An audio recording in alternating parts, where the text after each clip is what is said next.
நான் போன வீடியோவில் சொன்ன மாதிரி பெருமையாக சொல்கிறேன் இன்றைக்கும்.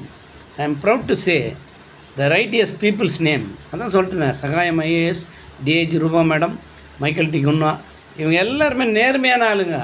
இவங்கெல்லாம் ஆள் கட்சி தொடங்கினா நீ சேர்றதுக்கு ஆள் கிடையாது.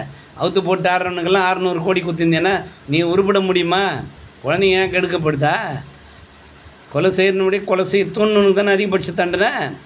அப்போ அந்த செக்ஷுவல் ஆக்டிவிட்டீஸ்க்கு போகிறவன் எல்லாமே படங்களை பார்த்துட்டு தானே எதுவும் போகிறான். அப்போ பிஎஃப் ஏன் வெளியே விட்ற? வெளிநாட்டு இதெல்லாம் ஏன் வெளியே விட்ற? இங்கே நடிக்கிறவங்களுக்கு ஏன் வெளியே விட்ற? ஆபாசமாக ஆஃப் நேக்கடு இல்லை, 3/4 நேக்கடு, துளியுண்டு தான்.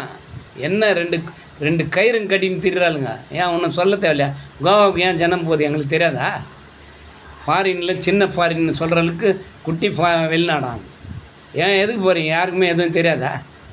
எல்லாம் ஏசுநாதர் காலத்தில் இருந்துட்டான்டா. திரும்பி தான் அந்த ஏன்னா எல்லாம் மானத்தை வாங்கிக்கிறீங்க. இன்னும் திருந்த